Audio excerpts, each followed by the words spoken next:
বর্গ বিশেষ করে আমাদের পুরপ্রধান সুনীল মুখার্জি, উপপ্রধান অশ্বনী মুখার্জি এবং অন্যান্যরা, আমার সামনে উপস্থিত যারা, তারা মোস্ট ইম্পর্ট্যান্ট এই কারণে যে একটা গাছ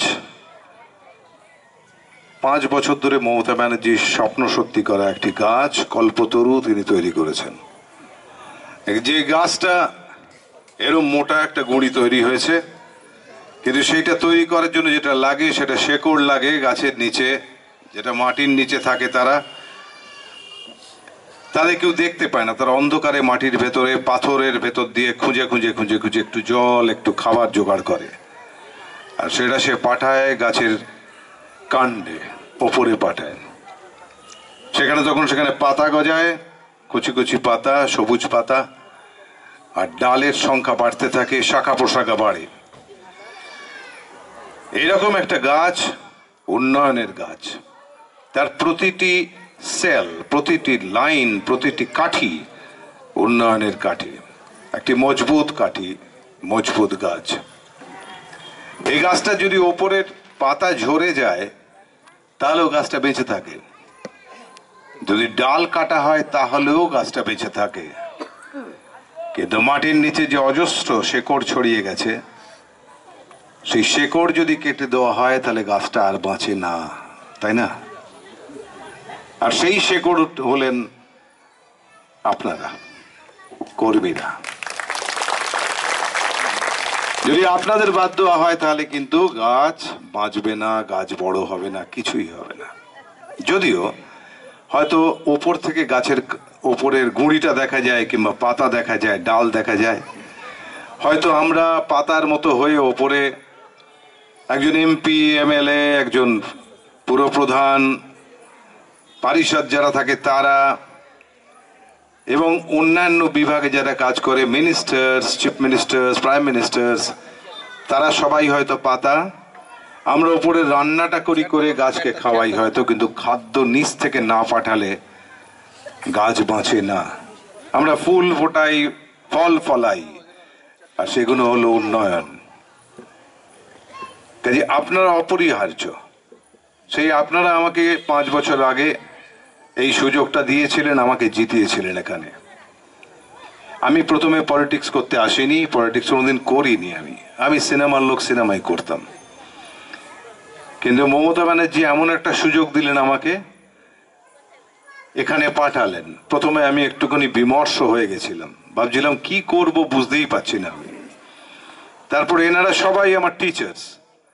আমি স্কুলে ভর্তি হলাম, পলিটিক্সের স্কুল অফ পলিটিক্স, আর তার যে কেন্দ্রটা সেটা হচ্ছে বারাসাত।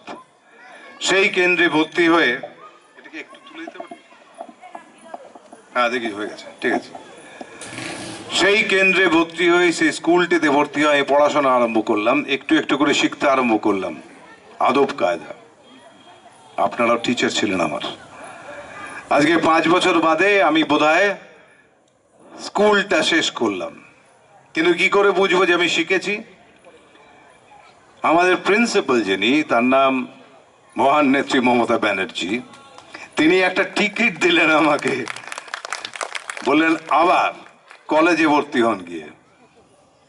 আবার কেন্দ্রটা কোথায়, কোন কলেজ? আমি বললাম তাহলে বেস্ট হয় যদি আমাকে বারাসাত কলেজেই দেন। উনি রাজি হয়ে গেলেন, উনি আমাকে বারাসাত কলেজেই পাঠিয়ে দিলেন আবার টিকিট দিয়ে। অবশ্যই বলেছিলাম যে বারাসাতের মানুষকে আমি এত বেশি ভালোবেসে ফেলেছি, তাদের কাছ থেকে দেখেছি, যাদের চিনেছি, তাদের নেচার আমি জানি, তাদের কষ্ট আমি জানি, তাদের আনন্দ আমি জানি, আর তারাও জানেন আমাকে, চেনেন আমাকে। আমি শুধুমাত্র কাজ করতে এসেছি, শুধুমাত্র সমাজ সেবা করতে এসেছি, তারা সেটা জানেন।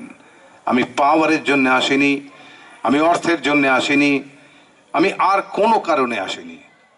কারণ যা আপনারা আমার সিনেমার মাধ্যমে আমাকে দিয়েছেন এত বছর, যা দেন এখনো, তাতে আমার চলে যায়। আর আমি কোনো মুকেশ আম্বানি হওয়ার জন্য বা অমিতাভ বচ্চন বা তেন্ডুলকার হওয়ার চেষ্টা করি না কখনো। যা আপনারা দেন আমি সেটা কৃতজ্ঞ চিত্তে গ্রহণ করি। এখানে আমি সেই জন্য বলেছিলাম যদি বারাসাত না হয় তাহলে আমি অন্য কোথাও দাঁড়াবো না। তার মানে কি বলেছিলাম? কতটা ভালোবাসা আপনাদের প্রতি ভাবুন তো আপনি। যদি আমি বারাসাত না পাই তাহলে দাঁড়াবোই না, আমি সন্ন্যাস নিয়ে নেবো, পলিটিক্যাল সন্ন্যাস। আর এবার আমি বলছি, আমার বিরুদ্ধে যদি কোনো কুৎসা কেউ কোথাও করে, ইউজুয়ালি আমার জীবনে শুনিনি যে আমাকে কেউ খোঁজ ধরেছে। আমি কোনো অন্যায় কাজ সেভাবে করিনি, জ্ঞানও তো করিনি, কোনো ক্ষেত্রেই করিনি। সেই জন্য যদি কেউ এখানে কেউ বলে, যদি কোনো কম রেট বলে, যদি বেশি রেট বলে, কেউ যদি বলে আর কি এখানে, তাহলে জানবেন যে আমি তার চ্যালেঞ্জ রাখলাম যে এমন 1 টাকারও কোনো রকম যদি তছরূপ আমার বিরুদ্ধে বার করতে পারে, যে নাকি 43 লাখ টাকা এখান থেকে নাকি নিয়েছিল, যার কাগজ আছে পুরপ্রধানের কাছে, সে যদি 1 টাকার হিসেব গোলমাল বার করতে পারে আমার নামে, তাহলে আমি পলিটিক্স আমার নতুন বউ, 5 বছরের বউ, আমি তাকে ছেড়ে যাব না। আমি 40 বছরের বউ যে আমার সিনেমা, আমি সেটা ছেড়ে দেবো, কারণ সেটা ছাড়াই সবচেয়ে শক্তের আমার পক্ষে। এটা আমার চ্যালেঞ্জ রইল। আর আরেকজন আছেন, তিনি বোধহয় গেরুয়া ফেরুয়া নিয়ে ঘুরছেন। তিনি কোনো সময় এ ডালে থাকেন, কোনো সময় ও ডালে থাকেন। আমাকে জিজ্ঞেস করছিল এক সাংবাদিক যে ওনার সম্বন্ধে কিছু বলুন। তো আমি বললাম আমি এখনো একটা দূরবীন কিনিনি, আমি হয়তো শিগগিরই কিনবো। যদি দূরবীনটা কিনে ফেলি তাহলে খুঁজে বার করব কোন ডালে এখন তিনি বসে আছেন, সেই গেরুয়াধারিণী। কাজে এরা আমার কাছে কোনো প্রবলেম নয়, কারণ যতক্ষণ আমি আপনাদের পরিবারের মধ্যে আছি, পরিবারের একজন আমি জানি আপনারা সেইভাবেই কাজ করবেন। শুধু এইটুকু চাই, কমপ্লেসেন্ট হয়ে, নিশ্চিন্ত হয়ে বসে থাকবেন না। কর্মীদের বলছি আমি, আপনারা প্রত্যেকটা বাড়িতে যান, গিয়ে তাদের প্রশ্ন করুন। আপনারা যত না কথা বলবেন তাদের কথা বলতে দিন। 3টে করে পয়েন্ট নোট করুন যে কি কি তারা চান, আর সেই কাগজটা আমাকে জমা দেবেন তাদের নাম ঠিকানা সহ। তাহলে আমার সুবিধা হবে বলতে, হিসেব করতে, যে ভবিষ্যতে যদি আমি জিতি তাহলে ভবিষ্যতে 5 বছরে আমি কোন কোন কাজ প্রায়োরিটি ভিত্তিক করব। মানুষকে বলতে দিন, তারা বলুক আমাদের কি কাজ বাকি আছে। কারণ এমনিতে হয়তো আপনাদের যদি জিজ্ঞেস করি, আপনারাও বোধহয় বলতে পারবেন না যে বারাসাতে কোনো কাজ বাকি আছে। যে লাইট ছিল না, যার জন্য রাজীব হত্যা হয়েছিল অন্ধকার কাছারি ময়দানের কাছে, সেই লাইট ভরে দেওয়া হয়েছে। লোডশেডিং ছিল, সেই লোডশেডিং এখন আর নেই। রাস্তাঘাট ইল প্ল্যান সিটি, কাজে সরু সরু গলি ছিল, আছে, উপায় নেই কিছু। ইচ্ছে করে বাড়ি ভেঙে, আপনাদের বাড়ি ভেঙে তো চওড়া করা যাবে না। সেখানে দুদিকে যে নর্দমা ছিল, যার ওপর লোকেরা, আমি দেখেছি গাড়ি যাওয়ার সময় কোনো মহিলাকে আমি দেখেছি কোনো রকমের দেয়াল ধরে, প্রায় এরম ভাবে দেয়ালের সঙ্গে মিলে গিয়ে দাঁড়াচ্ছেন তিনি। খুব কষ্ট হয়েছে দেখে। সেখানে অ্যাটলিস্ট পৌরসভা থেকে সুনীল দ্বারা সেখানে কংক্রিট স্ল্যাব দিয়ে ওটাকে কভার করেছে, কিন্তু কভার করলেই চলবে না। কিসের প্ল্যান? হ্যাঁ, প্ল্যানিং আছে তো, প্ল্যানিং অনুযায়ী তো হয়ে গেছে তো। আবার কি তুমি আবার না বেশি একে প্রশংসা করছি, তারপর আরো প্রশংসা চাই। আমরা স্ল্যাব দিয়ে সে রাস্তাগুলোকে চওড়া করতে পেরেছি যতটা সম্ভব। কিন্তু ইম্পর্টেন্ট পয়েন্ট হচ্ছে, নর্দমা কভার করে দেওয়াটাই কাজ নয়, কারণ তার নিচে পচা জল জমবে। তারপরে মোস্ট ইম্পর্টেন্ট যেটা এমপি করেছেন আমাদের জন্য, সেটা হচ্ছে টোটাল সুয়ারেজ সিস্টেমটা। এই সিস্টেমটাকেই পাল্টে দিয়েছেন। জল যাওয়ার ব্যবস্থা আগে করা হয়েছে এবং তারপর স্ল্যাব দিয়ে রাস্তা চওড়া করা হয়েছে, which is absolutely scientific. আজকে এখানে বর্ষা হলে, বড় বর্ষা হলে, গত 5 বছরে বলুন তো কতটা জল জমেছে। আগে সর্বত্র জল জমতো। আজকে দেখুন রাস্তাগুলো, দেখুন হাই মাস্ট ল্যাম্প লাগিয়েছি আমি। এমনি তো ল্যাম্প লাগানোই হয়েছে, চতুর্দিকে রাস্তা আলোকিত হয়ে গেছে। কোনো মেয়ে সন্ধ্যাবেলা রাস্তায় বেরোতে আর ভয় পায় না। আর মমতা ব্যানার্জি তো মেয়েদের সাইকেল দিয়েছেন। যদি একটা অঞ্চলে 3টে ছেলে বসে টিটকিরিও দেয়, তখন হেঁটে যাওয়ার সময় টিটকিরিটা শোনা যায়, কিন্তু সাইকেলে করে চলে গেলে বড্ড কম শোনা যায়, আর্ধেক, তাই না? আজকে তার কাছে সাইকেল আছে, আজকে তার কাছে সাইকেল আছে অসুস্থ মা বাবার জন্য ডাক্তার ডাকার জন্য রাতারাতি দৌড়ে গিয়ে। আজকে তার জন্য সাইকেল আছে গর্ব করার জন্য, তার পজেশন আমার, সেটা ভাইও ইউজ করতে পারে, বাবাও ইউজ করতে পারে, কিন্তু জিনিসটা তার। তাকে কন্যাশ্রীর জন্য টাকা দেওয়া হয়েছে, সামান্য টাকা, আগে 500 ছিল, এখন 750 প্রতি বছরে। কিন্তু তাকে যেটা দেওয়া হয়েছে সেটা আসলে অহংকার দেওয়া হয়েছে। একটা মেয়ে জন্মায় বাবার কাছে হাত পাততে পাততে, একটু বড় হলে বিয়ে হলে সে স্বামীর কাছে হাত পাতে, আর যখন সে আরো বড় হয় বৃদ্ধা হয় তখন ছেলের কাছে হাত পাতে। এই তো পরিচয় ছিল বাঙালি নারীর। আজকে পাল্টে দিয়েছেন মমতা ব্যানার্জি। আজকে প্রথম তার হাতে কেউ একটা টাকা দিল, সেটা তার টাকা, তার টাকা। সে এনে বাবার সামনে বলল, বাবা এই 750 টাকা রাখলাম, এটা আমি এনেছি। একটা মেয়ে শুধুমাত্র বাড়ি থেকে টাকা নিয়ে চলে যেত বিয়ে হলে, না আমি আনতে জানি, আমি আনতে পারি। আর যেহেতু সে এটা আনতে আরম্ভ করলো এবং তারপর 18 বছর বয়স হলে যখন সে কলেজে ঢুকবে তখন তাকে আবার একটা 25,000 টাকা দেওয়া হবে এককালীন।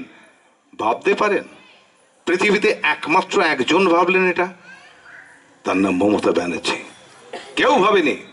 হাজার হাজার লোক টলস্টয় থেকে শুরু করে সেদিন পর্যন্ত বলে এসেছেন মেয়েদের সাহসী হতে হবে, মেয়েরা মুখচোরা হলে হবে না, খাড়া হয়ে দাঁড়াও, সোজা করো মাথা, এগিয়ে যাও, পুরুষের সঙ্গে লড়ে নাও, বাজি লড়ো, পড়াশোনা শেখো।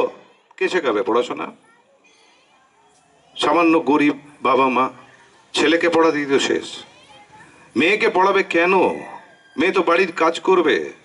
একটা মাছের মাথা হলে ছেলেকে দেবে, কারণ ওর ব্রেনটা ডেভেলপ করবে, পড়াশোনা করবে ও।